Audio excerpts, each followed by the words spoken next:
salir de ese pensamiento, no es como un pensamiento perseverante. Estamos con el mismo tema, queremos saltar a otro, de repente ver la forma como ella puede seguir adelante. Porque yo le dije, ¿por qué en vez de gastar el poco dinero que tiene, digamos, en abogados y esto, por qué no vemos la forma, le decía, de salir adelante? ¿Por qué no vende bolos, empanadas? Algo le decía, ¿no? Pero ella era como que, es que yo no puedo, así como estoy, y yo he quedado muy afectada, decía, por esta situación, y volvíamos a lo mismo, ¿no? Ahí al hueco. Entonces, así como estamos dando ese ejemplo, es el trastorno delirante, ¿ya? Dice, ocurre en una personalidad bien preservada, es decir, antes no había ningún problema con lo que es rasgos de personalidad, ¿ya? Y los delirios duran un mes o más. Y ya vamos a ir viendo algunas otras características.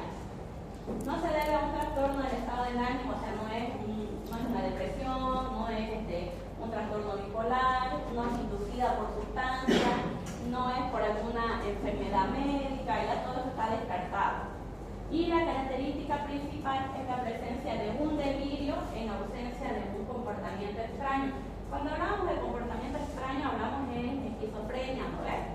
Conductas extravagantes, conductas extrañas, raras, bizarras, igual le decimos a las conductas extrañas, bizarras, algo que jamás haríamos, es algo muy raro, muy extraño.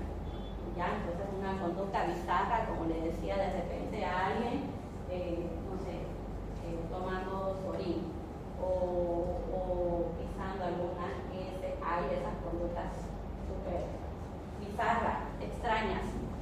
Ya, tal vez algo no tan feo, de repente salirse desnudo a bañarse en el patio, digamos, ¿no? Que sí se podría dar, por ahí hace mucha calor, ya, pero salen y de repente tienen inquilinos, digamos, o sea, ahí es donde ya es extraño, ya es bizarro, porque de repente si uno está en su casa solo, no, debe haber más de uno que sale desnudo y se baña con la manguera, no sé, pero si hay otras personas, nosotros normalmente no hacemos eso, ¿no? Entonces, no hay eso en el trastorno delirante. Ahora aquí dice, si hay alucinaciones, no son prominentes y se relacionan con el tema del delirio. Por ejemplo, en el paciente que les digo de tipo cenotípico, de celos, él decía que los escuchaba, que parece que le ponían algo en la almohada para que él los escuche tener sexo, digamos, porque era la mujer con el inquilino, que la idea delirante era de la mujer con el inquilino. Ya, y el inquilino era un jovencito, por eso decía la mujer, doctora, pero ¿cómo? Si el inquilino es joven, imposible, digamos, ¿no? O sea, yo jamás estaría tampoco en esa. Pero él presentaba esas alucinaciones al momento de que se iba a descansar. Ya, pero esto no era prominente, no era que todo el día él estaba escuchando voces, ¿ya? Entonces a eso se le refiere que no son prominentes. Si es que fueran o estuvieran predominando esas alucinaciones, ya sean visuales o auditivas, tendríamos que pensar en otra cosa, que es esquizofrenia. Porque en el trastorno delirante, como dice ahí, no son prominentes, pero pueden haber, generalmente no hay, es la idea delirante, ¿ya? Entonces este trastorno delirante es raro, el 0,2% aproximadamente. El tipo persecutorio es el más común. Persecutorio, la verdad que como es tan raro, yo les puedo decir que hay una paciente nomás que vi que tenía de tipo persecutorio, porque decía igual eran con las vecinas, no sé qué pasa con los vecinos, ya, pero era algo con las vecinas, de que las vecinas pusieron cámaras, que estaban muy pendientes de ella, que incluso era, no sé si en algún grupo lo mencioné, que le habían puesto un chip para seguirla, para saber todo de ella, para escucharla. Incluso ella pensaba, a veces lo botó su teléfono, me acuerdo, a un balde con agua, porque decía que a través del teléfono igual ellas estaban escuchando todo y estaban siguiendo sus pasos. Entonces el teléfono nuevito prácticamente lo tiró un balde con agua para que se fregue y las vecinas ya no puedan escucharla. Y también fue la que pensó que le habían puesto un chicle en la cabeza. Entonces ella, incluso para que ella tenga la seguridad, se le hizo una tomografía. Se le mostró la tomografía de que no había absolutamente nada. Entonces ella como que ahí bajó un poquito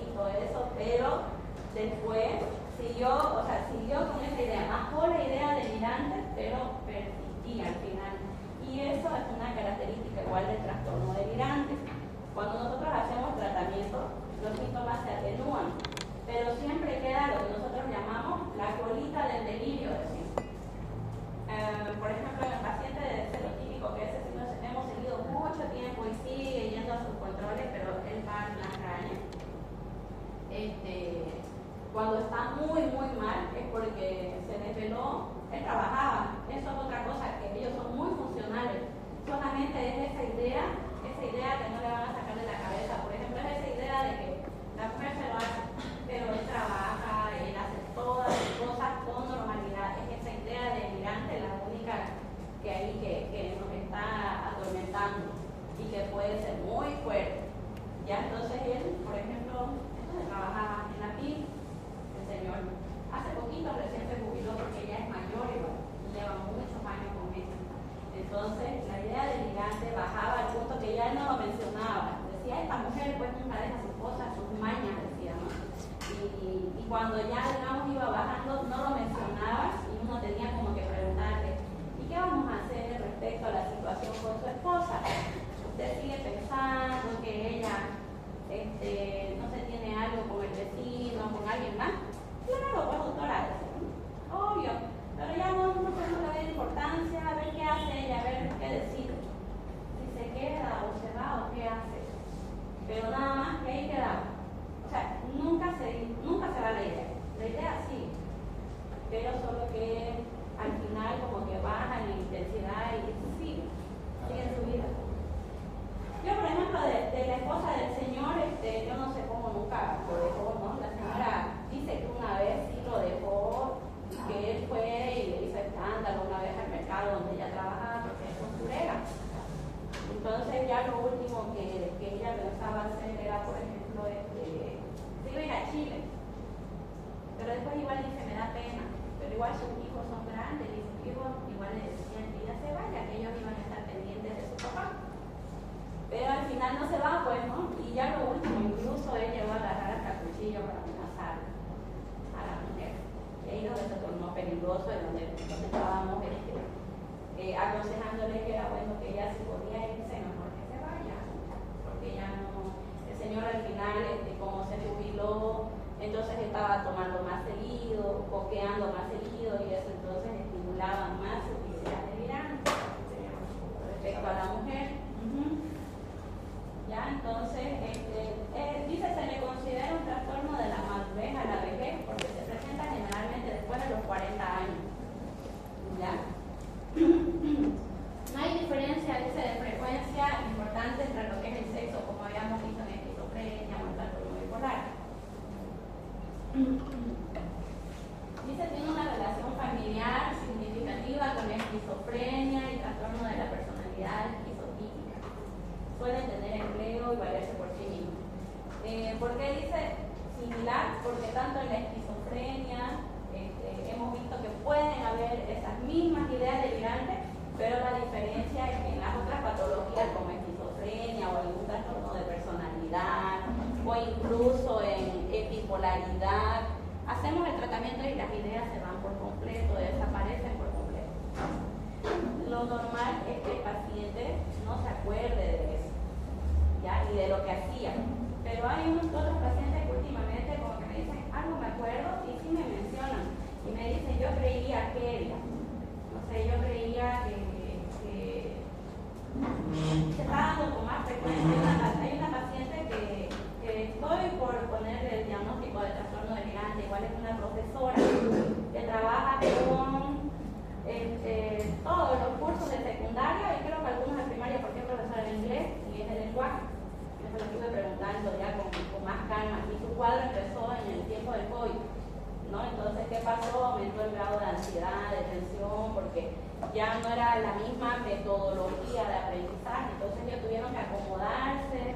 Algunas plataformas que implementaron, ustedes saben que ya las personas un poco más mayorcitas les cuesta manejar todo desde la computadora, desde la laptop, entonces ella se puso muy nerviosa, muy ansiosa y ahí empezó el cuadro.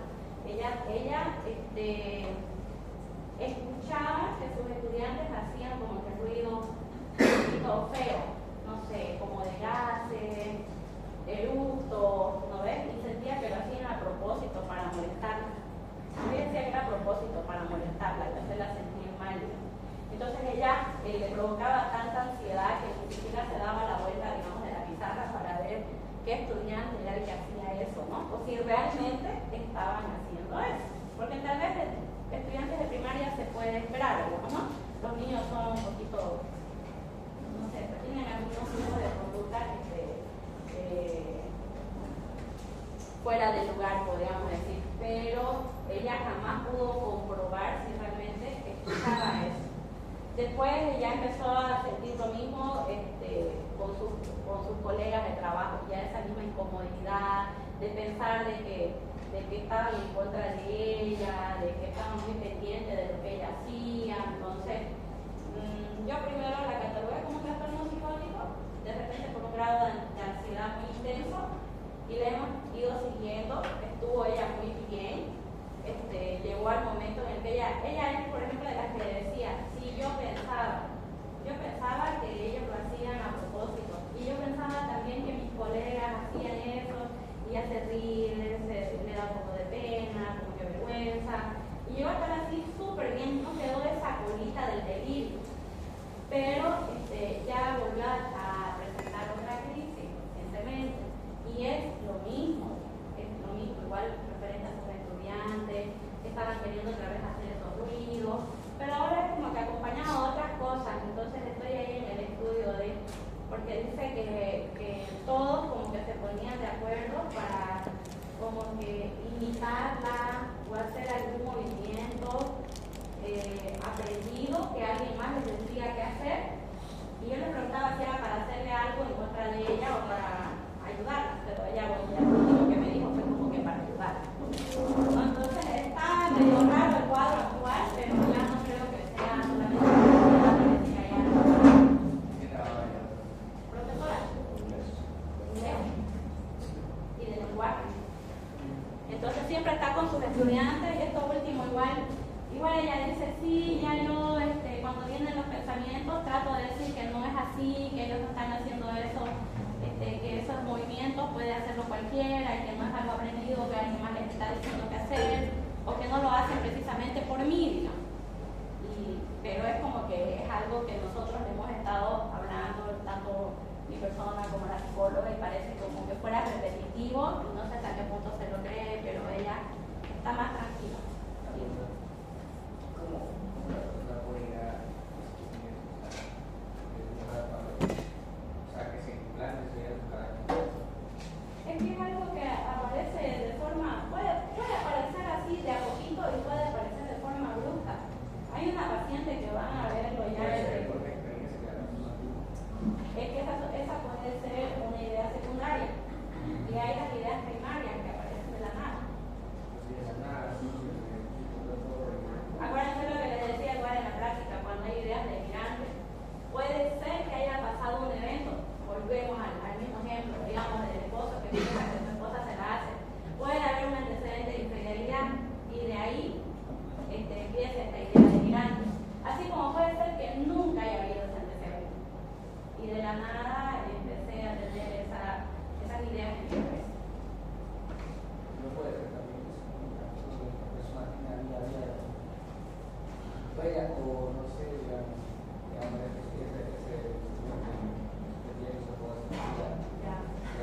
ya para sacarse, mirar teléfono, sus cosas, que la señora estaba con su otro.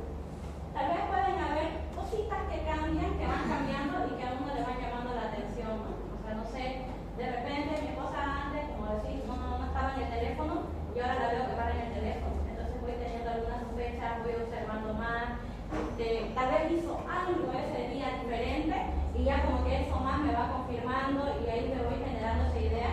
Y va a depender mucho también yo siento, y cuando no lo dicen en los libros específicamente, está comprobado, pero pienso de que los rasgos de personalidad que tengamos cada uno puede favorecer a que tú no presentes nunca algún trastorno, o a que tú tengas mayor probabilidad de tenerlo.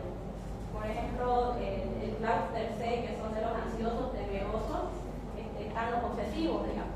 Entonces un obsesivo va a tender a ser ansioso, y al tender a ser ansioso, entonces a mayor estrés, mayor probabilidad de como que cruzar esa línea entre la cordura y la locura. Uno piensa que por estrés no puede psicotizar, pero sí.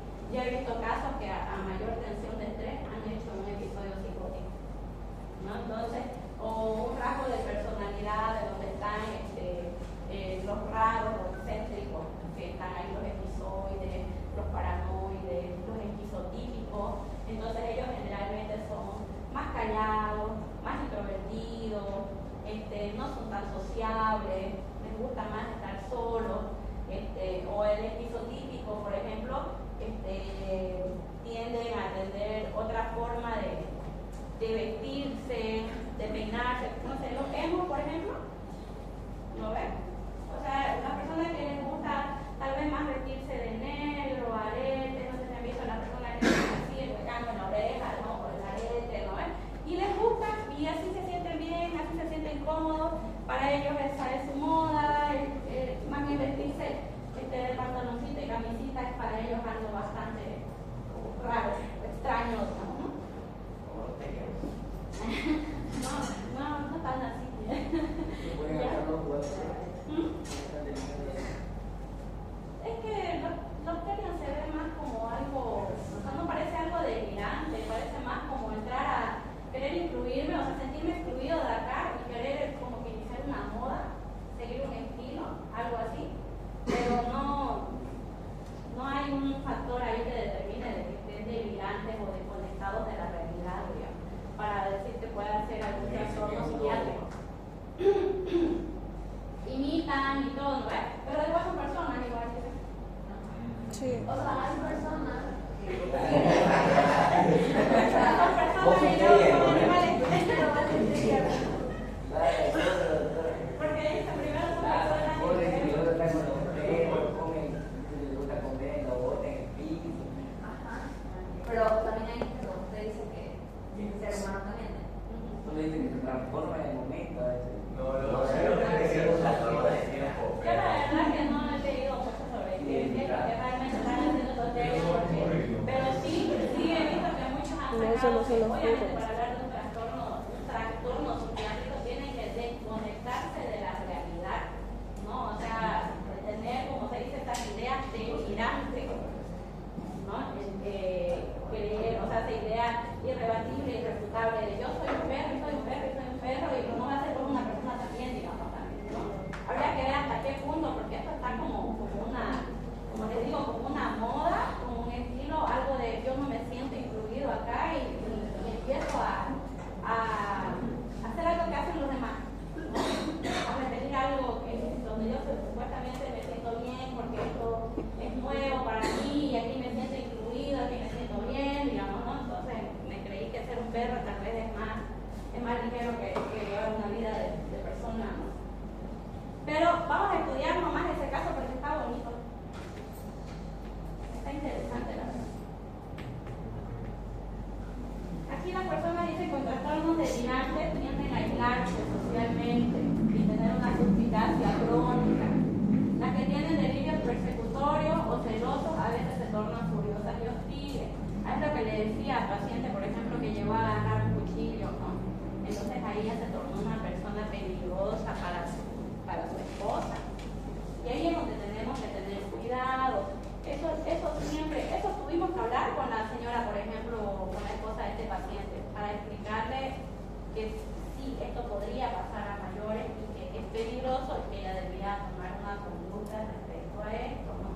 Porque nosotros no podemos decir al paciente ni cambiar qué hacer. O sea, no podemos decirle qué tiene que hacer, hacerlo tomar una decisión. Se nos puede orientar, pero no podemos decirle qué hacer. Porque después, ¿qué hace el paciente? El paciente dice, mi doctora me dijo, mi psicóloga me dijo que yo lo tenía que dejar. Y después resulta que no era infiel, digamos, que yo lo dejé por culpa de la psicóloga, por culpa de la psiquiatra. No, entonces uno, como les digo, solamente estamos escuchando el discurso del paciente, entonces no podemos decirle qué decisión tomar, porque no estamos escuchando el otro lado y no sabemos la realidad de las cosas. Entonces tratamos los síntomas y vamos conociendo al paciente. ¿Ya?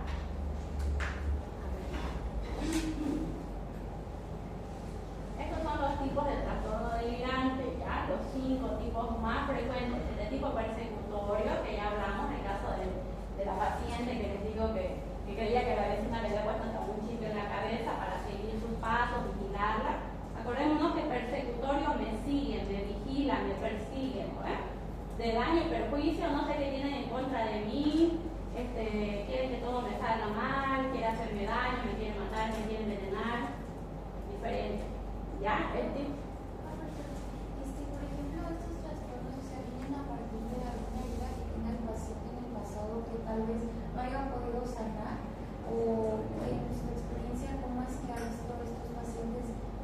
historia clínica, en los antecedentes como psiquiátricos que llegan a tener en su infancia, no sé, maltrato infantil, o que digan que su mamá y su papá pues repetieran esa historia, y ella por miedo a no repetirla está con ese trastorno.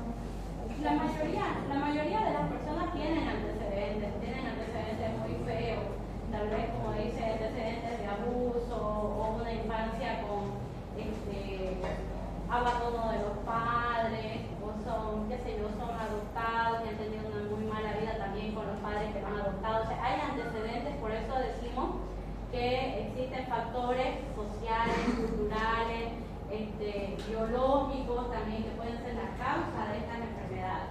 No hay una en sí sola, un caso que sea específicamente ese, a veces es el acúmulo también de muchos factores. Así como hay pacientes que de repente no han ido absolutamente nada y de la noche a la mañana, ¿no? Pero siempre hay un factor detonante, hay algo que detona. Y es increíble, a veces en los jovencitos, o sea, ¿qué es lo que se dan cuenta? Porque los padres son los que dicen, es que estaba enamorando con una chica y terminó, y desde ahí empezó. Y yo pensé que era por eso, ¿no? Que porque estaba triste, porque la chica lo había dejado, ¿no? Entonces de ahí empiezan con otras conductas que les va llamando la atención, pero tampoco hacen nada porque lo ven que es normal. Y ya cuando está muy mal, ahí es cuando ya lo llevan a la consulta. Pero siempre hay un factor, algo que detona. ¿Ya? El tipo de grandeza, ya saben, que es la persona que cree que puede hacer 1000 cosas, que puede hacer millones en un día, que puede crear empresas, que tiene poderes, ya, que va a salvar al mundo. El tipo somático, la persona que cree tener una enfermedad, a pesar de que hay estudios o análisis que dicen que todo está bien. No, pero algo tengo que tener, ¿ya? Algo tengo que tener, doctora, no, pero es que el cardiólogo seguramente no me hizo el ecocardiograma. No, en ese electro no sale nada. Yo me tengo que hacer ese otro estudio. Doctora, ¿y cómo se diferencia o cuál es la relación entre un trastorno de ese tipo somático y un paciente hipocondriaco? Ya, el hipocondriaco, bueno, el tipo somático, como les digo, a pesar de que hay estudios que demuestran de que él está bien, que no hay nada, seguimos creyendo que tenemos una enfermedad.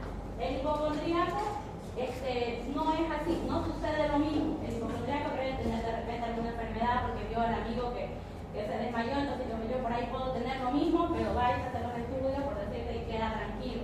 Ya es referente a otro evento que pase, igual voy a tener ese miedo, esa impresión de que me voy a enfermar o me va a dar lo mismo. Pero no es así como el paciente somático, porque el somático cree tener la enfermedad a pesar de tener tantos estudios ahí que dicen que estoy bien, ¿ya? Cree estar enfermo todo el tiempo. El tipo celoso, que ya hablamos bastante, y el tipo erotomaniaco, que es la persona que cree que otra persona está enamorado de él, que otra persona está enamorada de él. Y generalmente es de una clase social mayor, ¿ya? O sea que, no sé, y eso puede generar tantos problemas que como acoso, ¿no? Porque yo pienso que esa persona, porque me guiñó el ojo, me mandó un beso a un concierto, ese artista está enamorado de mí, ¿ya? Entonces, así, ese es el tipo de erotomaníaco. Y como les digo, puede causar bastantes problemas porque la otra persona lo puede acusar de acoso, se puede sentir acosado. Como persona mayor, como una persona mayor. De mayor clase social. De mayor clase social. Por eso les decía, tal vez un artista, ¿no? O sea, yo me fui al concierto y los artistas se te acercan, te filman, te mandan fotos, ¿no ves?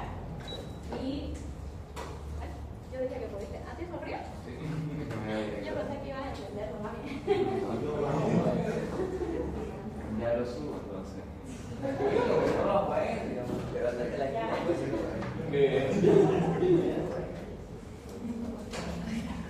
Bueno, y aquí, como les decía, bueno, hay que saber diferenciarlo de los otros trastornos, como el trastorno de esquizofrenia, ¿no? El trastorno del estado de ánimo y el trastorno de personalidad paranoide. Una persona paranoide siempre va a ser más desconfiada, más suspicaz, pero va a tener el antecedente de que siempre fue así, digamos. Siempre fue una persona más desconfiada,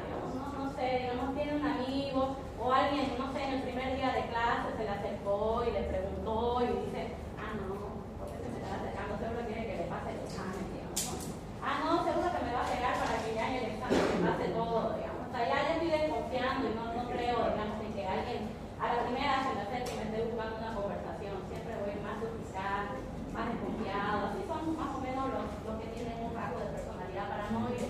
Siempre sospechan, o sea, dicen, no sé, fulanito, sultanito y menganito van a la dirección y ya están, ¿no? Y sino que no sé qué, seguramente nos van a llamar la atención, que no sé qué, o sea, siempre estoy pensando algo negativo, ¿ya? Me pongo paranoide y puede ser que lo estén llamando para felicitarlo o para cualquier otra cosa, ¿no es cierto? Entonces el paranoide siempre va a ser desconfiado. Ya sabemos que en la esquizofrenia igual hay que tomar en cuenta el afecto. El afecto en la esquizofrenia generalmente más un paciente con afecto aplanado, con un pensamiento pobre. A ver, levanten la mano quiénes son del jueves. De ayer, de la práctica. ¿Hay alguno? Hay ahí varios compañeros, miren, del jueves que han podido ver también a una paciente.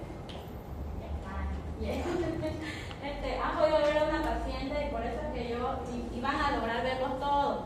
¿Ya? Hoy día vamos a verlo con el grupo de hoy y el lunes vamos a poder entrevistarla también.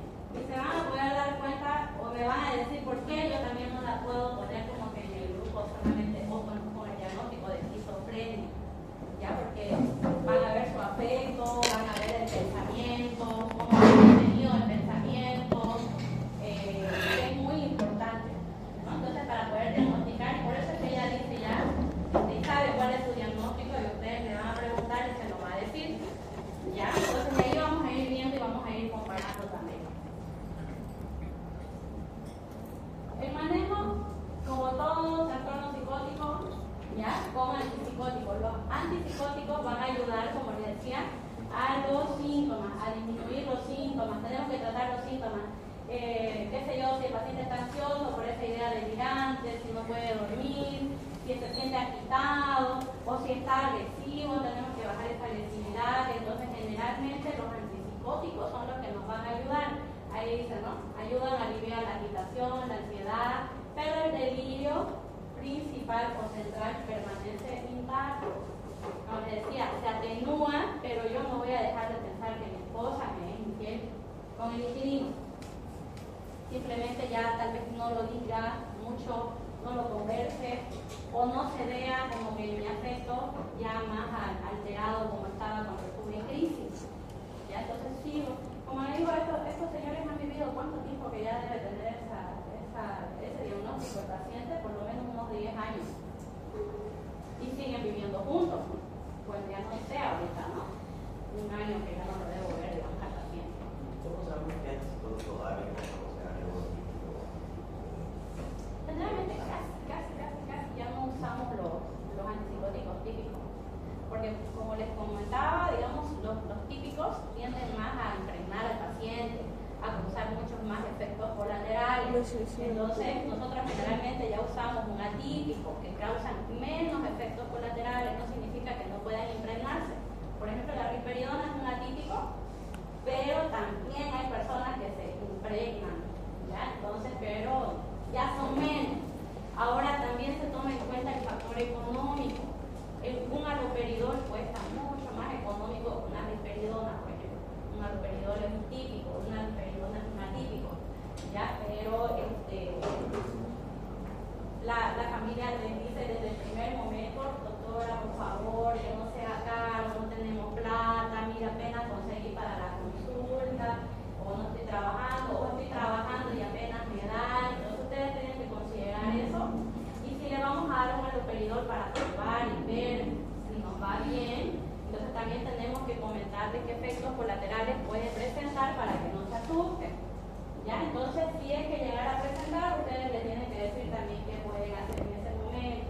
Que no se asusten, que eso va a pasar, que no es algo irreversible, que le vamos a dar otro medicamento que va a ayudar a atenuar los síntomas. ¿Ya? Hay pacientes que cuando se impregnan con el riperideno desaparecen todos estos síntomas y pueden seguir con ese tratamiento, pero hay pacientes que no y que tenemos que quitarlo y cambiar. ¿Ya? Entonces eso lo vamos viendo, el factor económico, depende también de los síntomas. Una risperidona desde 1 miligramo les ayuda a los síntomas psicóticos, por ejemplo. Una quetiapina se tiene que dar arriba de 200 miligramos para que te haga un efecto antipsicótico. risperidona y quetiapina a mí es una combinación que me gusta hacer, me gusta realizar. La risperidona me ayuda a los síntomas psicóticos y la quetiapina, por decir en un bipolar, me ayuda a bajar el grado de agitación. El bipolar como que no duerme y es súper resistente. Ustedes lo pueden tener con 300 miligramos de quetiapina en la noche e incluso hemos tenido algunos con 450 de quetiapina, con 1000 miligramos de Valcote, con 2 miligramos de clonazepam y aún así les cuesta dormir. Y aún así tenés que agregar algún otro antipsicótico, por ejemplo la levomepromacina es de primera generación, pero no funciona mucho como antipsicótico, pero sí tiene un efecto sedativo bastante fuerte. Entonces a veces tenemos que agregar eso más para ayudar a que descanse y a que duerma. ¿Ya? Dice que hay que establecer una relación de confianza y poner en duda con cuidado sus creencias, mostrándoles cómo interfieren con su vida. Entonces, bueno, también dice que no se recomienda la terapia de grupo. ¿Por qué? Porque ellos se sienten expuestos. Volvemos a decir de que una idea delirante es una idea errónea, irrebatible, irrefutable, pero para el paciente es real, totalmente real. Él lo cree así, es así, y que si nosotros vamos de golpe a contradecirle, eso no va a funcionar. Pero sí, como dice ahí, quizás tenemos que ir poniéndole en duda algunas cosas. Pero digamos, de repente decirle a ese mismo paciente, pero ¿cómo cree de repente que ese jovencito, digamos, va a estar buscando las cosas, así más o menos, ¿no? Pudiendo, digamos, no sé, encontrar a otra persona afuera o más jovencita, no sé. Y él, digamos, al principio va a decir, sí, pero va a salir algo, ¿no? Pero de repente con la plata, pues doctora, ¿no? Entonces, pero ¿será que a ese punto, digamos, no creo, digamos, ¿no? Entonces vamos hablándole, vamos dándole otras pautas del por qué de repente ese jovencito no va a estar con su esposa. Pero no decirle, no, digamos, es imposible. Entonces puede ser mucha gente que hable mucho, no delirante, y se consciente. No vuelve más. No vuelve más a tu consulta si le decís eso. Ajá, no, pues porque el doctor me está diciendo que yo estoy loco, o sea que... Eso me pregunta. El paciente se le dice su ley. Si él lo solicita, bajo un contexto se le dice su ley. Generalmente, si es un paciente que ya ustedes lograron bajar los síntomas psicóticos, que está mejor, tiene derecho a saber su diagnóstico, se lo van a pedir y se los van a pedir. Entonces, hay que dárselo, pero en el trastorno delirante es un poco complicado. Pero ¿cómo le explicamos al paciente? Porque yo creo que depende de la idea, ¿no? Yo más de una vez he dado el diagnóstico del trastorno delirante y le explico, digamos, al paciente, ¿no? Es que la mente puede ser muy poderosa y a veces nos puede ser un poquito sucio y estamos confundiendo las cosas, así muy así. Entonces, por eso es que estamos definiendo este tratamiento. Y si se da cuenta, le digo así, no, pero digo, y si se da cuenta, cuando usted toma la medicación, le ayuda mucho, ¿no es cierto? Le ayuda mucho a estar más tranquilo, a no sobrepensar, a no estresarse. Y cuando está sin la medicación, todo se alborota, todo se intensifica, ¿no es cierto? Entonces, ahí se demuestra que los medicamentos le ayudan, entonces los necesitamos para estar más tranquilos. Pero el trastorno delirante es así, muy complejo. Al paciente, por ejemplo, le hemos explicado, pero hay que hacer. O sea, al final, digamos, no es así. No es así y mi mujer me la hace porque yo la escucho, digamos. Porque yo la sé escuchar. Como es algo que es un paciente, o sea, como cualquiera de nosotros ahorita en este momento, aquí pasando clases, pero yo estoy con idea delirante de que mi mamá me quiere hacer daño, por ejemplo, que también hay, digamos, ¿no? Tiene ideas delirantes de persecución y tal. Pero está sentado tranquilo pasando clases. Está haciendo todas sus actividades normales. Entonces, si yo estoy haciendo todas mis cosas con normalidad porque estoy enfermo, porque es como decirle estás enfermo, tienes que tomar medicación. Entonces, la persona que logra realizar todas sus actividades no va a creer lo que ustedes le van a decir. Entonces, hay que ver en qué momento se lo digo, cómo se lo digo. Y si es necesario que lo sepa también, ¿no? Porque a veces también podemos decirle a la familia sí lo sabe,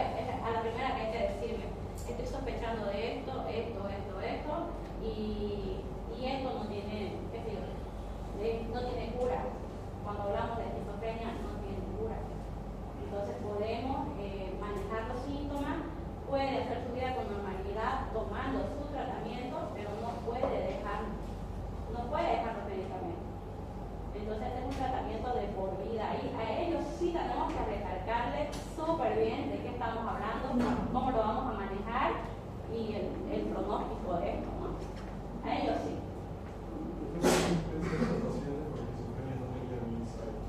¿Cómo que la paciente de ayer sí sabe su problema? ¿O eso es el principio y después se lo hace saber? Es que son, es lo que yo les decía, no es que no tengan, lo que no tienen es tal vez el juicio de, pero insight es lo que les decía yo, que tenemos que trabajarlo mucho con todos los pacientes. Si logramos que ese paciente que está con diagnóstico de esquizofrenia logre el insight, o sea, decir, tengo esquizofrenia, necesito tomar mi medicación, no la puedo dejar, tengo que cumplir, tengo que ir a mis controles, ese paciente va a ir bien. Va a ir bien porque ustedes, como les dije, la diferencia que con el medicante es que los síntomas van a desaparecer por completo. Pero eso sí quedan, en la esquizofrenia les dije, no es que queda algo que no logramos, digamos, quedar como antes. La familia lo dice tal cual, no volvió a ser el mismo desde aquella vez. Entonces generalmente a veces va a afectar un poquito el afecto, o de repente se hace un poquito más lento, pero pueden hacer su vida, pueden trabajar, ¿ya? Pueden trabajar, pueden hacer una vida normal, pero lo que no logramos es que tengan insight. Y esta paciente, a pesar de que tiene insight, no es totalmente consciente. ¿Por qué? ¿Qué les dijo que hacía con su medicación? Ella se la baja, ella se la quita a veces, se la regula, y generalmente es por factor económico, pero igual les digo porque me siento bien, a veces no es. Entonces ella se baja, se quita, ese es un gran impedimento. Como no hay apoyo de la familia, entonces ella se